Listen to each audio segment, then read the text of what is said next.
Hello, everyone. This is Ian Coyote, and I just wanted to talk to you about something briefly that we have been discussing in the live chats a little bit, or that people have asked questions about, I should say, to be more accurate.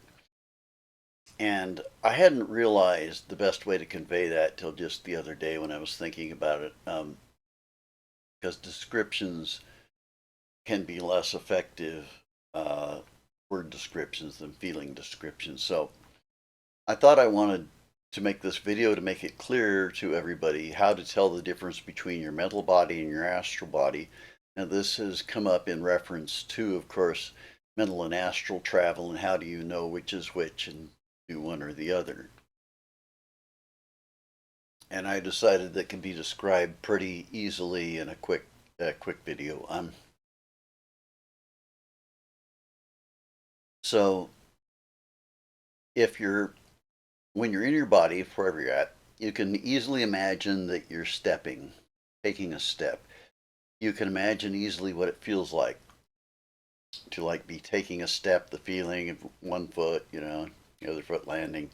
You can visualize, people can experience this internally pretty easily by imagining what it feels like to take a step. That is exactly your astral body. Um, what you imagine when you're imagining feeling taking a step.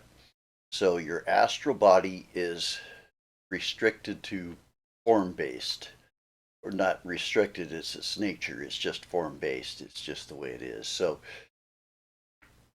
if you're imagining, if you're astral traveling somewhere and you're imagining and feeling yourself walking with your feet and your legs and your arms, and you have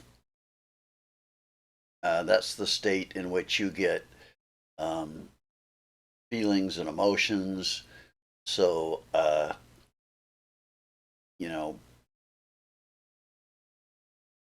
all the stuff like that. Anytime you imagine a feeling or a sensation in your body or anything like that when you're out of your body or anything like that is all your astral body. So if that's astral travel, what is mental travel?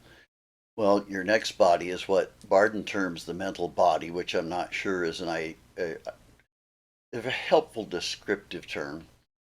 So what it is, now you imagine being in your body, you can imagine moving your body pretty easily. So now what you do is you need to perceive the mental body is to forget your body and find yourself where you are. Obviously, you're not a feeling you have because your feelings can change. You're not that. So you're not your feelings. What are you essentially? You're not your body, obviously, because people can lose a limb and they're still themselves. It doesn't change your nature. So you find that part of yourself where you exist at in your head or in your body, where you are, where you perceive yourself to be outside of any feelings or forms. That you that has no form, that's formless, that is your formless presence, that's your being. Okay, and we're not talking in an ultimate sense where you uh, transcend the mind, because that's the ultimate real you. But in this case, we're talking about your mental body. But the mental body has no form aspect to it at all, so it is formless. So you can put your mental body, your consciousness of your mental body, anywhere, because there's no form. You don't have to worry about it. You can put it inside of objects, which one of the things that Barden goes for teaching how to do. Transplant your consciousness into objects and things. But always at that point, you're perceiving as the object. You're not feeling a physical form, or you feel the form of the object. So you're assuming its form is your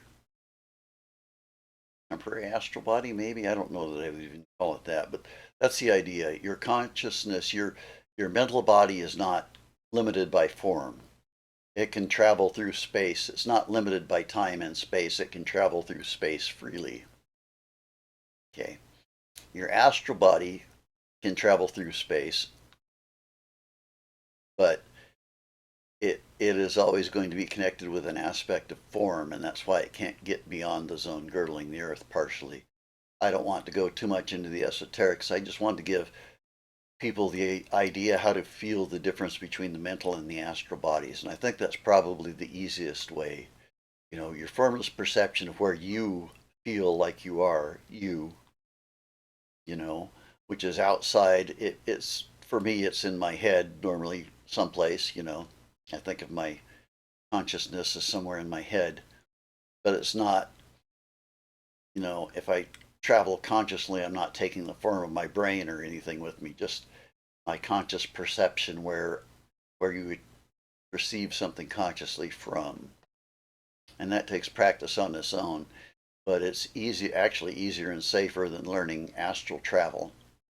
Astral travel, I suppose, feels more natural, um, but it's a lot easier to get your astral body injured, so to speak, than it is your mental body. Anyway, that's all for now. I just thought this might be useful to everybody.